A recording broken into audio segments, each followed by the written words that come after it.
hey, let me show you how we can set up shortcuts for the two buttons combination, for example, the power button and the volume up button, or volume up button and the volume down button.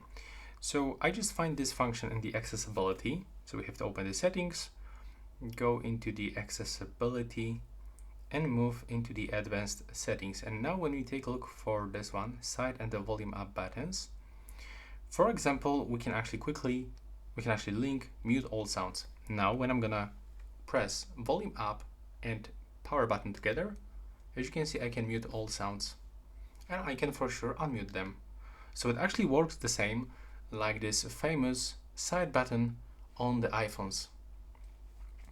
And we can also find some other options, like for example, you can turn on the magnification or magnifier.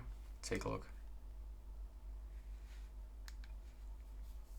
So this is actually pretty cool, and it works the same for the volume up and the down button.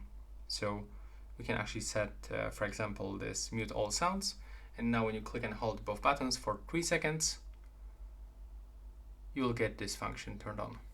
In my opinion, the power button and the volume up button, it's a little bit better because it actually pops immediately. So that's all for this video. Right now, please subscribe.